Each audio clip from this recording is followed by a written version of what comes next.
Hello friends, मैं हूं मिथिलेश कुमार और आपका स्वागत करता हूं उदित एकेडमी के यूट्यूब चैनल पे। जैसा कि आप सभी को पता है कि यूपी पॉलिटेक्निक ग्रुप E1 के लिए जो बायोलॉजी के हम लोगों ने मॉडल पेपर सीरीज चलाया था, जिसमें कि हम लोगों ने 2017 से लेकर के 2020 तक के मॉडल पेपर के बायोलॉजी के क्वेश्चन को सॉल्व करा था। आज हम लोग उस पूरे मॉडल पेपर का रिविजन सीरीज चलाए हैं, जो कि एक दिन में हम लोग रिविजन सीरीज को कंप्लीट करने वाले हैं। तो वो जो मॉडल पेपर है उसका रिविजन सीरीज का ये पार्ट 4 वीडियो है। इसके बाद और 2 वीडियोज आएंगी, एक आएगा 2 बजे, एक आएगा 4 बजे। इस प्रकार से हमारा मॉडल पेपर कंप्लीटली रिवाइज हो जाएगा 6 वीडियोस में, ठीक है। और टाइमिंग थोड़ा सा आगे पीछे हो सकता है, इसलिए आपको नोटिफिकेशन के लिए या तो यूट्यूब चैनल जो है उसको सब्सक्राइब करके नोटिफिकेशन बेल को ऑल वाले सेक्शन में जाके ऑन कर दीजिए, या तो टेलीग्राम पे जाइए, वहां पे सर्च कीजिए उदित एकेडमी, देन इस टेलीग्राम चैनल को ज्वाइन कर लीजिए, क्योंकि मैं जब भी क्लासेस अपलोड करता हूं तो यहाँ पे नोटिफिकेशन जरूर शेयर करता हूं, ठीक है। तो या तो आप टेलीग्राम चैनल ज्वाइन कर लीजिए और सब्सक्राइब भी कर लीजिए चैनल को, उससे भी नोटिफिकेशन मिल जाएगा। नोटिफिकेशन पे इतना जोर मैं इसलिए दे रहा हूं, क्योंकि आज मैं ज़्यादा क्लासेस लेने वाला हूं, और ज़्यादा क्लासेस में ऐसा होगा कि यदि आपको सही टाइम पे नोटिफिकेशन नहीं मिला और मेरे साथ आप क्लासेस नहीं कर पाए तो आपका बैकलॉग हो जाएगा, और फिर बाद में डर जाइएगा कि इतना सारा कैसे करेंगे, ठीक है। तो आप लोग ऐसा है कि साथ साथ ही कंप्लीट करते रहिए, ठीक है। चलिए हम लोग स्टार्ट करते हैं। देखिए ऐसा है ना कि मैंने कल कराया था प्रीवियस ईयर क्वेश्चन पार्ट 2 कराया था, उसमें 2 क्वेश्चन पे डाउट आ रहे हैं बच्चों को, जिसमें कि मेरी भी गलती है, ठीक है। मैं अभी उस क्वेश्चन को डिस्कस कर देता हूं क्या गलती है, ठीक है। देखिए क्वेश्चन था, which of the following character is common both in humans and adult frogs. कहता है निम्नलिखित में से कौन सा लक्षण जो मानवों तथा वयस्क मेढकों दोनों में समान पाया जाता है।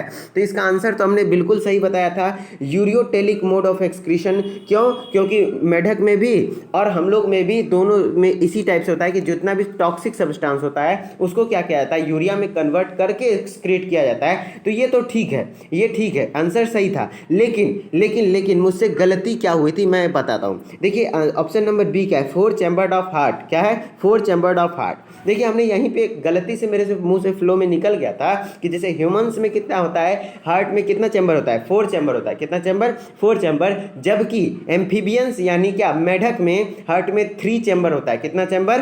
3 चैम्बर होता है, ठीक है। और मैंने वहां पे उस वीडियो में जो है ना 2 चैम्बर बोल दिया था। इसके लिए आपके मतलब इसके लिए मैं सॉरी बोलता हूं, मुंह से फ्लो में निकल जाता है। देखिए मैं आपको पूरे कॉन्सेप्ट क्लियर कर देता हूं कि जो हार्ट का चैम्बर है वो कितने चैम्बर होता है, या तो 2 चैम्बर्ड हार्ट होता है, या तो 3 चैम्बर्ड हार्ट होता है, या तो 4 चैम्बर्ड हार्ट होता है। फिर 2 चैम्बर्ड किस में होता है, 3 चैम्बर्ड किस में होता है, 4 चैम्बर्ड किस में होता है, मैं क्लियर कर देता हूं, ठीक है। देखिए जो हार्ट का चैम्बर होता है, 2 चैम्बर किस में होता है, तो आपको यहाँ पता होना चाहिए कि एनिमल किंगडम में कुछ क्लासेज हैं, जैसे कि पाइसेज जिसको कि फिश कहा जाता है, फिर ए से एम्फीबियंस, फिर आर से रेप्टाइल्स, फिर ए से एब्स, एम से मैमल्स, ठीक है। Pisces, amphibians, reptiles, Pisces, amphibians, reptiles, abs and mammals, इतने हैं क्लासेस। अब उसमें किसमें क्या होता है, पाइसेज मतलब फिश है, और फिश में 2 चैम्बर्ड हार्ट होता है। क्या होता है? 2 चैम्बर्ड हार्ट होता है। और एम्फीबियंस और रेप्टाइल्स में क्या, एम्फीबियंस और रेप्टाइल्स में 3 चैम्बर्ड हार्ट होता है। और एब्स एंड मैमल्स में, किसमें? एब्स एंड मैमल्स में 4 चैम्बर्ड ऑफ हार्ट होता है। लेकिन आपको बता दें एक एक्सेप्शन है, जो कि रेप्टाइल्स का, रेप्टाइल्स होते हुए भी उसमें क्या होता है, 4 चैम्बर्ड हार्ट होता है। वह है कौन? क्रोकोडाइल। मगरमच्छ में है तो वो रेप्टाइल्स, लेकिन फिर भी उसमें 4 चैम्बर्ड ऑफ हार्ट होता है। क्लियर? देखिए मैंने क्या बताया आपको, इस तरीके से ध्यान रखना है कि परम, क्या परम नाम से याद रखिए, PARAM। PARAM मतलब हुआ pisces, amphibians, reptiles, aves and mammals. क्या? Pisces, amphibians. देखिए इसको याद करने के लिए मैं इसलिए जोर दे रहा हूं क्योंकि इंपॉर्टेंट पॉइंट है, हो सके चैम्बर ऑफ हार्ट से क्वेश्चन आ जाए कल, ठीक है, इसलिए आपको ध्यान रखना है। Okay, take 1 second. क्लियर सभी को हो गया कि पाइसेज में क्या होता है, 2 चैम्बर्ड ऑफ हार्ट होता है, एम्फीबियंस एंड रेप्टाइल्स में क्या होता है, 3 चैम्बर्ड ऑफ हार्ट होता है। और रेप्टाइल्स एक एक्सेप्शन क्या है, क्रोकोडाइल, मगरमच्छ, जिसमें कि 4 चैम्बर्ड हार्ट होता है। और एप्स एंड मैमल्स, यानी एप्स मतलब क्या होता है, बर्ड्स और मैमल्स में 4 चैम्बर्ड ऑफ हार्ट होता है। क्लियर? और सभी में कोई दिक्कत नहीं था, और सभी क्लियर हैं, ठीक है। चलिए अब नेक्स्ट क्वेश्चन क्या है। नेक्स्ट क्वेश्चन ऐसा है कि मैं इसको जूम करके दिखाता हूं। ये था क्वेश्चन कि life span of blood platelets. Blood platelets का लाइफ स्पान कितना होता है, तो हमने भी पढ़ा रखा है कि 3 से 5 दिन होता है। कितना?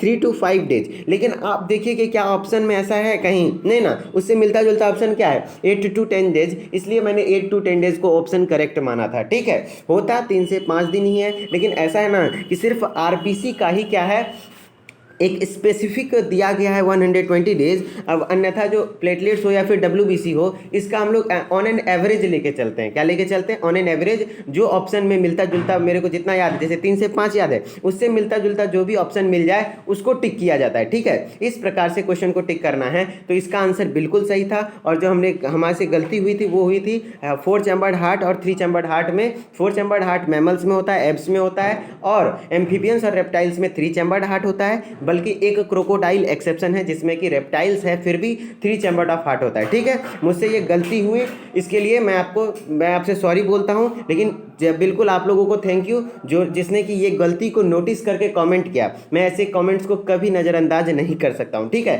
तो अगर कहीं गलती लगे, मैं भी एक इंसान हूँ, मुझसे भी गलती हो सकती है, तो आप लोग ऐसा कीजिए कि कमेंट कर दिया कीजिए, मैं उसे डिस्कस करने के लिए नेक्स्ट वीडियो या फिर पर्सनल वीडियो बना के डिस्कस कर दिया करूंगा। ठीक है, चलिए अब हम लोग रिवीजन को स्टार्ट करते हैं, अपने रिवीजन को। ठीक है, हमारा क्वेश्चन क्या है? फर्स्ट क्वेश्चन, माइटोकॉन्ड्रिया को देखने के लिए प्रयोग किया जाने वाला अभिरंजक कौन सा है? देखिए, जो माइटोकॉन्ड्रिया है उसको देखने के लिए स्टेन करना पड़ता है। स्टेन प्रोसेस क्या होता है? उसको कलर करना पड़ता है, अभिरंजन करना पड़ता है। तो उसके अभिरंजन के लिए किस चीज़ से अभिरंजक क्या है, मतलब जिससे रंग आ जाता है? किससे रंग आ जाता है? तो जेनस ग्रीन से रंगा जाता है। किससे? जेनस ग्रीन से। तो माइटोकॉन्ड्रिया को देखने के लिए किस अभिरंजक से रंगा जाता है? जेनस ग्रीन से। क्लियर? बिना रंगे वो दिखता ही नहीं है। नेक्स्ट क्वेश्चन है, डिक्टियोजोम है, तो डिक्टियोजोम क्या है? गोल्जी काय है, गोल्जी बॉडी ही है। देखिए, ऐसा होता है कि जो गोल्जी बॉडी होता है, गोल्जी बॉडी क्या होता है कि प्रोकैरियोटिक कोशिका और यूकैरियोटिक कोशिका। ठीक है, कोशिका 2 प्रकार की होती है, प्रोकैरियोटिक कोशिका और यूकैरियोटिक कोशिका। लेकिन गोल्जी बॉडी प्रोकैरियोटिक कोशिका में नहीं पाई जाती है, मतलब बैक्टीरियल कोशिका में गोल्जी बॉडी नहीं पाई जाएंगी, तो यूकैरियोटिक कोशिका में पाई जाती है। अब यूकैरियोटिक कोशिका 2 प्रकार की होती है, animal cell and plant cell. Animal cell में जो गोल्जी बॉडी पाई जाती है उसको गोल्जी बॉडी या फिर गोल्जी अपरेटस कहते हैं। क्लियर? लेकिन प्लांट सेल में जो गोल्जी बॉडी पाई जाती है उसको गोल्जी बॉडी तो बोलते ही हैं, गोल्जी अपरेटस भी बोलते हैं, लेकिन उसके साथ एक और स्पेशल नाम दे दिया जाता है, डिक्टियोजोम। क्या कहा जाता है? डिक्टियोजोम। इसी कारण से उसका आंसर हो जाएगा डिक्टियोजोम भी जो है क्या है? वो एक प्रकार का गोल्जी काय ही है। ठीक है, और फिर डिक्टियोजोम से क्वेश्चन क्या आते हैं? इसका फंक्शन यानी जॉब क्या है? इसका काम है वेसिकल्स ऑफ प्रोटीन बनाना। जैसे रफ एंडोप्लाज्मिक रेटिकुलम से जो प्रोटीन बना उसके छोटे छोटे वेसिकल्स पुटिका बनाना, मतलब पैकेजिंग का काम करता है। कौन? Golgi apparatus. और ये स्ट्रक्चर कैसा होता है? तो फोल्डेड मेम्ब्रेन होता है। देखिए, आपको फोल्डेड मेम्ब्रेन के जैसा दिख रहा होगा। और इसका क्या क्या पार्ट्स है, ये भी क्वेश्चन आता है, क्या क्या पार्ट्स है? तो इसमें नलिका पाई जाती है और साथ ही साथ पुटिका पाई जाती है, पतली पतली नलिकाएं जिसको हम लोग क्रिस्टे कहते हैं इंग्लिश में, और वेसिकल्स कहते हैं पुटिका को। क्लियर? सभी चीज़ समझ गए? चलिए अब हम लोग नेक्स्ट क्वेश्चन पे आते हैं। हमारा नेक्स्ट क्वेश्चन है, नेक्स्ट क्वेश्चन क्या है? नेक्स्ट क्वेश्चन है, आवृत बीजी का भ्रूणकोश बना होता है। आवृत बीजी यानी एंजियोस्पर्म, भ्रूणकोश मतलब एम्ब्रियोसेक। तो एंजियोस्पर्म का जो एम्ब्रियोसेक होता है वो कुछ इस प्रकार से होता है, और उसमें ऊपर में भी 3 न्यूक्लियस, नीचे भी 3 न्यूक्लियस और बीच में 2 न्यूक्लियस। तो कितना हो गया? 8 न्यूक्लियस हो गया। कितना हो गया? 8 न्यूक्लियस और 7 सेल होता है। क्यों? क्योंकि बीच में एक ही सेल है, सेंट्रल सेल एक ही है, लेकिन उसमें न्यूक्लियस 2 है, इस कारण से एक न्यूक्लियस ज़्यादा हो जाता है। तो आंसर हो जाएगा 8 केंद्रक तथा 7 कोशिका से बना होता है। ये क्वेश्चन इंपॉर्टेंट है, हो सकता है आपके एग्जाम में आ जाए। ठीक है, जो भी इंपॉर्टेंट मेरे को ज्यादा से ज्यादा लग रहा है, ऐसा नहीं कि आ ही जाएगा, लेकिन हाँ प्रोबेबिलिटी है कि आ सकता है। ठीक है, 7 कोशिका 8 केंद्रक, कुछ भी आगे पीछे कर सकता है, या तो 8 केंद्रक 7 कोशिका लिख देगा, या तो 7 कोशिका 8 केंद्रक। तो इस तरीके से आप ध्यान रखिएगा कि इसमें एक केंद्रक बीच में जो पोलर न्यूक्लियाई है 2 है, लेकिन सेल एक ही है, इस कारण से क्या होगा? कोशिका की संख्या कम हो गया 1, तो 7 कोशिका और 8 केंद्रक। क्लियर? चलिए नेक्स्ट क्वेश्चन में आते हैं। हमारा नेक्स्ट क्वेश्चन है, ग्लाइकोलाइसिस तथा क्रेब चक्र के मध्य योजक कड़ी है। तो देखिए, ऐसा कुछ होता है ना कि ग्लाइकोलाइसिस का प्रोडक्ट क्या है? पायरूवेट है। क्या है? पायरूवेट है। मैं थोड़ा पेन का कलर चेंज कर लेता हूँ।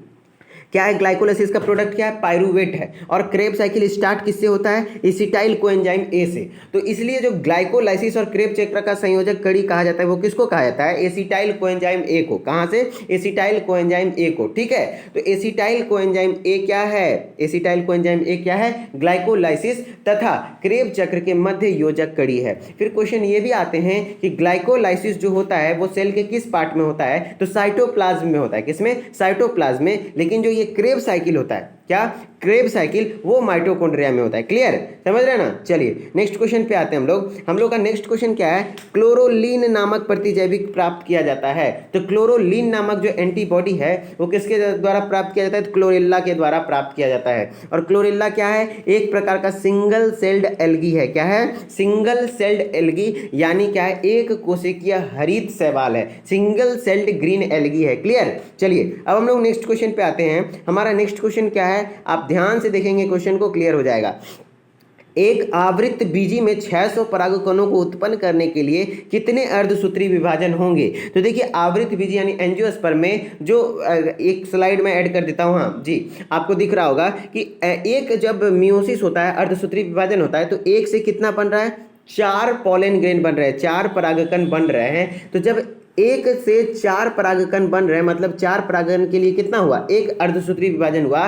तो 600 के लिए कितना होगा, तो 600 बटे 4 कर देंगे ना, 150 आंसर हो जाएगा। तो इस प्रकार से हमारा आंसर क्या हो जाएगा, 150। क्लियर। चलिए नेक्स्ट क्वेश्चन में आते हैं हम लोग। नेक्स्ट क्वेश्चन है, मानव की जनसंख्या वृद्धि का ग्राफ होता है। तो देखिए जो जनसंख्या वृद्धि का ग्राफ 2 आकार का होता है, एक एस आकार का होता है, दूसरा जे आकार का होता है। एस आकार का जो होता है उसको हम लोग लॉजिस्टिक ग्रोथ कहते हैं। लॉजिस्टिक ग्रोथ किसमें होता है, मानव में होता है। किसमें, मानव का जो ग्रोथ होता है लॉजिस्टिक ग्रोथ प्रकार का होता है। इसमें क्या होता है, रेजिस्टेंस होता है, मतलब उतना मत समझिए, आप सीधा समझिए कि 2 तरीके का ग्रोथ होता है, इकोलॉजी का है, लॉजिस्टिक ग्रोथ और एक्सपोनेंशियल ग्रोथ। क्या क्या, लॉजिस्टिक ग्रोथ और एक्सपोनेंशियल ग्रोथ। एक्सपोनेंशियल ग्रोथ में क्या होता है ना कि कोई लिमिट नहीं होता है, वो अचानक से बहुत जल्दी ग्रो कर जाता है, जैसे कि माइक्रोब्स, सूक्ष्म जीव, वो अचानक से बहुत जल्दी ग्रो कर जाते हैं। तो उसमें क्या होता है कि एकदम सीधा, एकदम इस तरीके से ग्रोथ होता है, तो जे आकार का होता है। लेकिन मानव में जनसंख्या वृद्धि का जो ग्राफ होता है वो किस आकार का होता है, एस आकार का होता है। क्लियर, समझ रहे हैं ना। और माइक्रोब्स यानी सूक्ष्म जीव में जो जनसंख्या वृद्धि का ग्राफ होता है वो क्या होता है,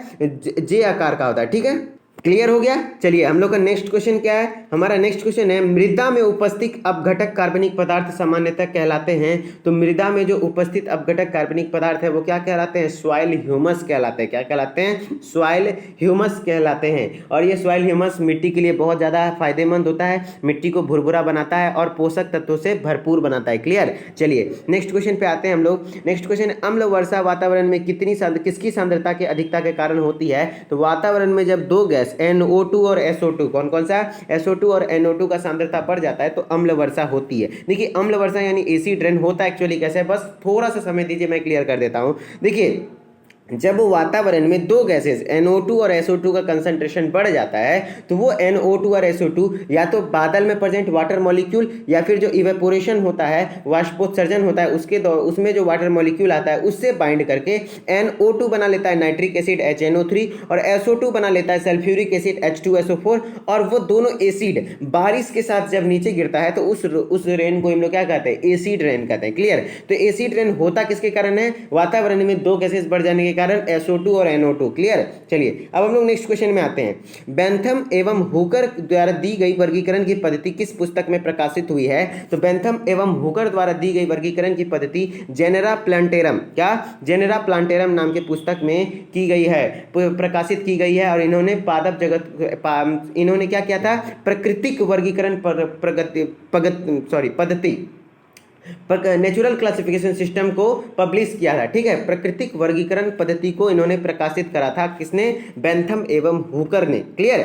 और आपको सिस्टेमा नेचुरी के बारे में क्या पढ़ना है कि कैरोलस लिनियस ने जो 2 किंगडम क्लासिफिकेशन यानी द्विजगत वर्गीकरण पद्धति दिया था वो किसमें दिया था, किसमें पब्लिश किया था, तो सिस्टेमा नेचुरी नाम के बुक में। और फादर ऑफ टेक्सोनोमी, वर्गीकी के पितामह किसे कहा जाता है, कैरोलस लिनियस को। क्लियर। चलिए नेक्स्ट क्वेश्चन आते हैं हम लोग। नेक्स्ट क्वेश्चन है, यदि एक डीएनए में गुआनिन की मात्रा 20% है तो उसमें साइटोसिन की मात्रा कितनी होगी। तो देखिए गुआनिन किससे बाइंड करता है, साइटोसिन से। तो जाहिर सी बात है कि गुआनिन जितना होगा उतना ही साइटोसिन भी होगा। ठीक है, एक गांव में यदि कन्यान 20 गो है तो दूल्हा भी कितना होगा, 20 गो ही होगा ना, क्योंकि कन्यान दूल्हा तो साथ रहता है। तो जस्ट लाइक दैट यदि एडिनिन 20% होता तो थाइमिन भी कितना होता, 20% होता। तो यहाँ पे है कितना, गुआनिन की मात्रा 20% है तो साइटोसिन की भी मात्रा कितना होगी, 20% होगी। लेकिन एक चीज है, मैं थोड़ा सा, जिन्हें आता होगा उन्हें समझ में आ जाएगा, नहीं भी समझ में आएगा तो कोई दिक्कत नहीं है। एक प्रकार से ये क्वेश्चन आता है, यदि, ध्यान से सुनिएगा, यदि गुआनिन की मात्रा 20% है, कितनी है,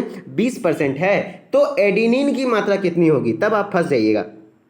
क्योंकि गुआनिन तो एडेनिन से बाइंड नहीं करता है, जब जो बाइंड करता है तब तो सेम है, अगर बाइंड नहीं करता है तब फंसने का चांस है। तो देखिए इसको बनाते कैसे हैं, अगर समझ में आता है तो ठीक है, नहीं तो कोई बात नहीं, अगर आ जाता है तो बेटर है। देखिए मैं बता देता हूँ, गुआनिन यदि 20% है तो इसका मतलब कितना होगा, साइटोसिन भी कितना होगा, 20% होगा, तो गुआनिन और साइटोसिन मिला के कितना हो गया, 40%। मतलब अब डीएनए में बचा कितना, 60% जगह, और 60% में क्या होगा, एडेनिन और थाइमिन होगा, एडेनिन और क्या होगा, थाइमिन होगा, और ये दोनों भी बराबर भाग में बटेगा, तो 60 का आधा आधा, आधा हो जाएगा एडेनिन, आधा हो जाएगा थाइमिन। तो इस प्रकार से यदि एडेनिन कितना हो जाएगा, 30%। क्लियर, क्या समझ में आया? अगर नहीं समझ में आया तो कोई बात नहीं, अभी नए टाइम पे नई चीज़ें नहीं सीखनी चाहिए। अगर जिसको समझ में आ गया उसको बहुत बेटर है, ठीक है। जो पहले से इस टाइप के सवाल जानते होंगे वो रिवाइज कर लिए, उन्हीं के लिए बताया कि उनको रिवाइज हो जाए, ठीक है। और जिसको नए अभी तक नहीं आया है मत समझिए, क्योंकि बहुत प्रॉब्लम होने वाला है, ठीक है, अगर समझने में।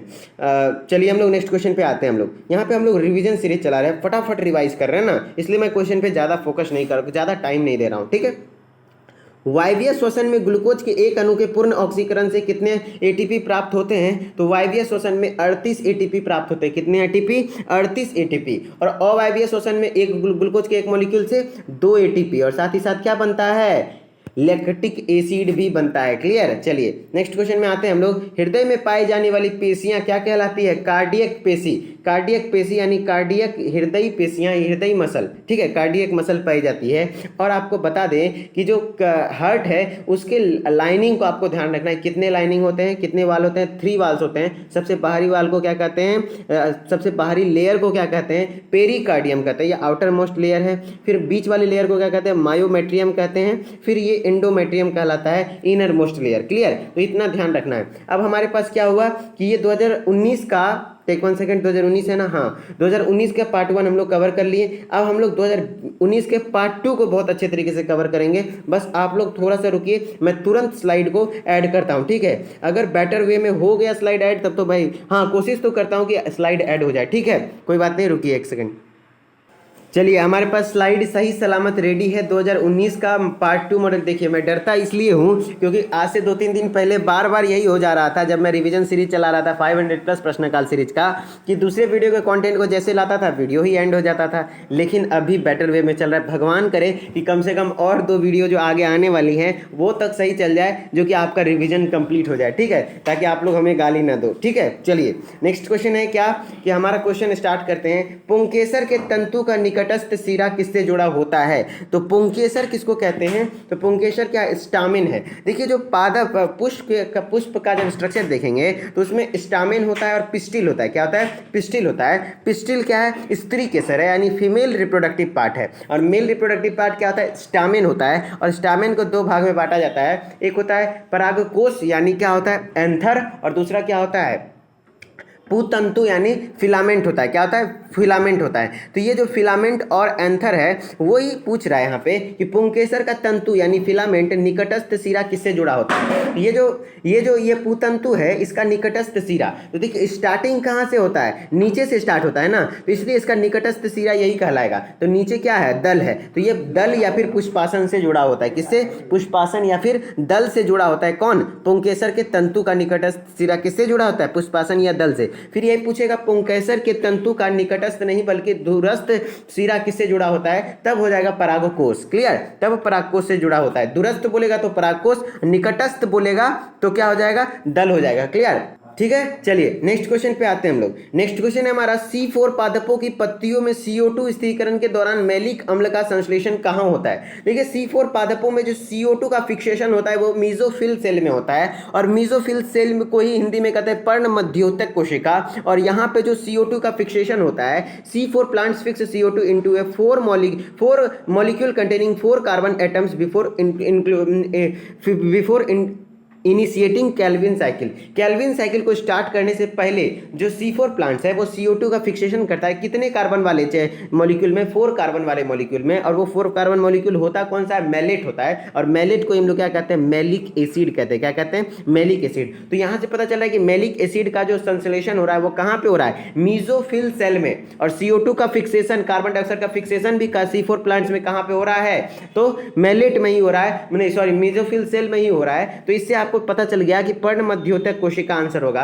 C4 पादपों में पत्तियों में CO2 स्थिरीकरण के दौरान क्या हो जाएगा, मैलिक अम्ल का संश्लेषण कहाँ हो जाएगा, तो ये हो जाएगा पर्ण मध्योतक कोशिका में। किसमें हो जाएगा, पर्ण मध्योतक कोशिका में। फिर C4 प्लांट्स के एग्जाम्पल कुछ कुछ आप ध्यान रख लीजिए, जैसे कि मेज, मक्का, फिर सुगर केन, ये भी सरगोसम शायद प्लांट है एक जो कि C4 प्लांट्स है। मेज और सुगर केन तो कंफर्म है कि C4 प्लांट से, एक है सरगोसम जो कि वो भी शायद C4 प्लांट्स है, उसके बारे में मैं नहीं बोल सकता, लेकिन हाँ मेज, मक्का और ईख, सुगर केन का प्लांट C4 प्लांट्स है। क्लियर। चलिए नेक्स्ट क्वेश्चन पे आते हैं हम लोग। नेक्स्ट क्वेश्चन है डीएनए अणु एवं हिस्टोन पर कुल आवेश होता है। तो डीएनए क्या होता है, निगेटिव होता है, और हिस्टोन क्या होता है, देखिए डीएनए में N है माने निगेटिव है, इस तरीके से याद रख सकते हैं। हिस्टोन क्या है, एक प्रकार का प्रोटीन है, पॉ से प्रोटीन, पॉ से पॉजिटिव, तो यहाँ पे क्या हो गया, दोनों हो गया ना, धनात्मक भी है और ऋणात्मक भी है। क्लियर। चलिए नेक्स्ट क्वेश्चन में आते हैं हम लोग। हमारा नेक्स्ट क्वेश्चन, निम्नलिखित में से किस जीनोम में जैव विविधता की प्रचुर मात्रा मिलती है। तो भैया उष्णकटिबंधीय सदाबहार मानसूनी वन में सबसे ज्यादा जैव विविधता देखने को मिलेगी। क्लियर। चलिए नेक्स्ट क्वेश्चन हमारा क्या है, ब्लू बेबी सिंड्रोम का कारण है तो मेटा हीमोग्लोबिन, क्या Meta haemoglobin blue baby syndrome का कारण है। और ब्लू बेबी सिंड्रोम में होता क्या है कि त्वचा नीली पड़ जाती है। ठीक है। चलिए नेक्स्ट क्वेश्चन में आते हैं, यदि चारण द्वारा घासों को लाभ प्राप्त होता है तो यह उदाहरण होगा। देखिए चारण या क्या होगा, वही कोई भी पशु जो कि क्या हो, घास को चरता हो उसको चारण कहेंगे। तो घास को खा रहा है चारण यानी कोई पशु, और घास को भी लाभ प्राप्त हो रहा है, इसका मतलब ये सिम्बायोटिक रिलेशनशिप है, मतलब एक दूसरे को मदद हो रहा है, घास को खाना मिल रहा है और ये इसको भी लाभ हो रहा है, घास को भी, ऐसा क्वेश्चन बोल रहा है। तो इस कारण से ये क्या हो जाएगा, सह उपकारिता का एग्जाम्पल हो जाएगा। यही परभक्षण क्या होता है, जब सिर्फ एक को फायदा हो, जैसे कि क्या हो, जैसे कि शेर हिरन को मार के खाता है तो उसमें हिरन को तो कोई फायदा नहीं है, लेकिन हाँ शेर को फायदा है, तो वो परभक्षण कहलाता है। ठीक है। सह उपकारिता होता है जिसमें कि दोनों को फायदा हो, और परभक्षण होता है जिसमें कि कोई एक फायदे में हो और पूरा एक घाटा में हो। क्लियर। चलिए नेक्स्ट क्वेश्चन, निम्नलिखित में से कौन सा विकल्प सुमेल है। तो विकल्प सुमेल के लिए आपको अंडरग्राउंड स्टेम का मॉडिफिकेशन रखना होगा, कि कुछ कुछ मॉडिफिकेशन ऑफ स्टेम है जिसका कि नाम ध्यान रखना है। कौन कौन सा है, देखिए ऐसा है ना कि राइजोम कौन सा है, जिंजर है। राइजोम कौन सा है, जिंजर का है। राइजोम मॉडिफिकेशन का नाम है राइजोम, जिसमें कि किस में होता है, जिंजर में होता है। ट्यूबर किस में होता है, पोटैटो यानी आलू में होता है। कॉर्म किस में होता है, कोलोकासिया में होता है। और बल्ब किस में होता है, ओनियन यानी प्याज में होता है। ठीक है। अब यही प्याज का देखिए क्या हो जाएगा, आंसर वहां पे है, टेक 1 सेकेंड। क्वेश्चन क्या है कि निम्नलिखित में कौन सा विकल्प सुमेल है, तो यही है भैया प्याज बल्ब। क्या हो जाएगा, प्याज बल्ब हो जाएगा। अब अदरक में क्या होता है, अदरक में जो होता है वो क्या होता है, राइजोम होता है यानी प्रकंद होता है, और यहाँ लिखा है भूविस्तारी, गलत हो गया ना। तो इस प्रकार से हमारा प्याज बल्ब है ना, सही। चलिए हम लोग ऑप्शन टिक कर लिए। नेक्स्ट क्वेश्चन में आते हैं, स्त्री धानीधर किस में पाया जाता है, तो मर्केंसिया नाम के प्लांट में पाया जाता है। किसमें, मर्केंसिया नाम के प्लांट में पाया जाता है। क्लियर। चलिए नेक्स्ट क्वेश्चन है, वायु परागकणों का सामान्यतः पाया जाता है। तो यहाँ पे परागन होगा, परागकण नहीं होगा। वायु परागन यानी क्या, एनिमोफिली किस में देखने को मिलता है, तो घास में देखने को मिलता है। क्या, घास में जितने भी होता है, जैसे एंजियोस्पर्म में जो मोनोकॉट्स प्लांट है उसमें मैक्सिमम क्या होता है, घास होते हैं। तो वो जो घास है, और घास में क्या होता है, वायु परागन देखने को मिलता है। क्लियर। चलिए नेक्स्ट क्वेश्चन हमारा क्या है, जाइगोमॉर्फिक यानी एक व्यवसम्मित पुष्प पाया जाता है। देखिए पुष्प में सम्मिति के आधार पर 3 प्रकार में बांटा गया है, सिमेट्री के आधार पे। एक होता है एक्टिनोमॉर्फिक, दूसरा होता है जाइगोमॉर्फिक, और तीसरा होता है एसिमेट्रिक। एक्टिनोमॉर्फिक उसको कहेंगे जिसमें लाइन ऑफ सिमेट्री एक से ज्यादा हो, तो उसको हम लोग एक्टिनोमॉर्फिक कहेंगे। जाइगोमॉर्फिक उसको कहेंगे जिसमें कि सिर्फ one and only line of symmetry हो, जिससे कि एक ही वैसा सिमेट्री लाइन ऑफ सिमेट्री हो जिससे कि 2 भाग में बांट सके। और एसिमेट्रिक जिसमें कि कोई सिमेट्री ही न हो। तो वही पूछा है, जाइगोमॉर्फिक यानी एक व्यवसम्मित जो है एग्जाम्पल वो किसका है, गुलमोहर। इसका एग्जाम्पल क्या है, गुलमोहर पौधा में जाइगोमॉर्फिक गुलमोहर जो पुष्प है उसमें जाइगोमॉर्फिक सिमेट्री देखने को मिलता है। क्लियर। चलिए नेक्स्ट क्वेश्चन है, निम्न में से किस हार्मोन के अभाव के कारण आवर्त प्रवाह होता है, तो प्रोजेस्टेरॉन के कारण होता है। क्यों, क्योंकि प्रोजेस्टेरॉन का काम क्या है, एंडोमेट्रियम को मेंटेन करना, और आपको पता है कि एंडोमेट्रियम ही टूट के बाहर निकलता है आवर्त प्रवाह के दौरान। ठीक है। तो आवर्त प्रवाह के दौरान जब एंडोमेट्रियम का भी ये प्रोजेस्टेरॉन हार्मोन का मात्रा कम हो जाता है, जिस कारण से एंडोमेट्रियम टूट के बाहर आने लगता है, तो उसी में क्या होता है, ब्लीडिंग होता है। ठीक है। तो प्रोजेस्टेरॉन हार्मोन की कमी से होता है। क्लियर। चलिए अब हम लोग नेक्स्ट क्वेश्चन पे आते हैं। हमारा नेक्स्ट क्वेश्चन है, निम्नलिखित में से कौन सा एक सत्य मीन है, मतलब सही में पाइसेस ग्रुप से बिलोंग करता है, यानी मछली है, तो वो है डॉग फिश, जिसको कि हम लोग स्कॉलीडोन कहते हैं। क्या कहते हैं? स्कॉलीडोन कहते हैं। स्कॉलीडोन को क्या कहते हैं? डॉग फिश कहते हैं, कुत्ता मछली, जो कि एक्चुअली में मछली है। मीन या फिर फिश सब में लगा हुआ है, लेकिन वो एक्चुअली में मछली नहीं है। जैसे कि तारा मीन यानी स्टार फिश, वो इकाइनोडर्मेटा से बिलोंग करता है। किससे? इकाइनोडर्मेटा से। याद रखिएगा, क्वेश्चन इंपॉर्टेंट है, ये भी आ सकता है यहाँ से भी एग्जाम्पल। तारा मीन किससे? स्टार फिश किससे? इकाइनोडर्मेटा से। जबकि जेली फिश किससे? निडेरिया। किससे? निडेरिया। जैसे कि आपको आगे में दिख रहा होगा, निडेरिया फैमिली से। किससे? निडेरिया से। कौन देखने को मिलता है?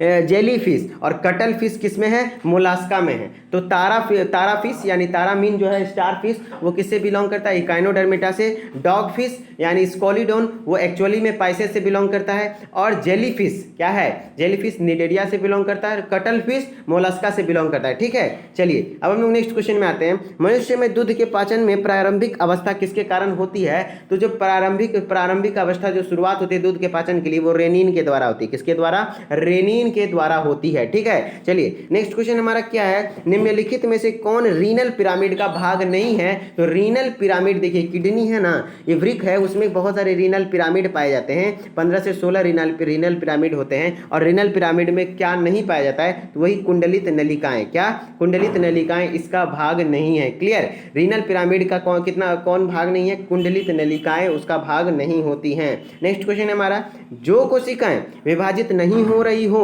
वे किस अवस्था पर हो सकती है? तो वो जीनोड अवस्था में होती है। मैंने कई बार बताया है कि सेल साइकिल क्या है। तो सेल को डिवाइड करने के लिए एक साइकिल का जरूरत होता है, जिसे हम लोग सेल साइकिल कहते हैं। फिर सेल साइकिल को दो फेज में बांटा जाता है, एक इंटरफेज, दूसरा एम फेज। इसको जूम करके मैं दिखा देता हूँ, इंटरफेज और दूसरा एम फेज। और इंटरफेज को फिर जनरली प्रिपरेटरी फेज बोला जाता है। इसमें प्रिपरेशन होता है किसके लिए? डिवीजन के लिए।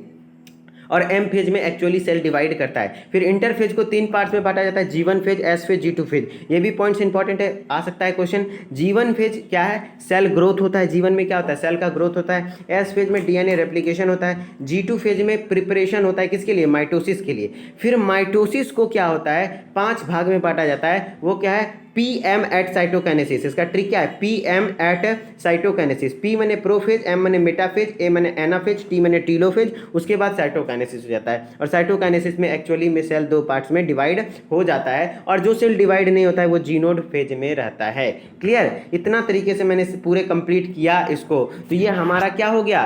रिविजन सीरीज का पार्ट 4 भी कंप्लीट हो गया। अब एक वीडियो आपका 2 बजे आएगा, फिर 4 बजे आएगा। हो सके वीडियो का टाइमिंग थोड़ा आगे पीछे हो सकता है, मैं ट्राई करूंगा कि एकदम टाइम पे आपको वीडियोस मिले, ताकि आप टाइम पे रिवाइज कर पाएं। ठीक है, तो चलिए हम लोग मिलते हैं फिर नेक्स्ट क्लास में। आप लोग बस लास्ट तक रिवीजन सीरीज को फॉलो कर लीजिए, बस लास्ट है, दम लगा दीजिए आज भर, उसके बाद कल एकदम माइंड फ्री करके आपको एग्जाम देने चले जाना है। ठीक है, चलिए हम लोग मिलते हैं फिर 2 बजे वाले क्लास में। Okay, bye bye to you all. और थैंक यू फॉर, आप लोगों ने मेरे गलती को पकड़ा, वो एम्फीबियंस वाला, वो बहुत अच्छा लगा। इस टाइप का अगर कहीं गलती होता है तो उसके कमेंट को बताइए। क्यों? क्योंकि उससे मेरे को भी, मतलब जो गलती होता है उससे मैं भी सुधार कर पाता हूँ। ठीक है, तो चलिए हम लोग मिलते हैं 2 बजे वाले क्लास में। Okay, bye bye.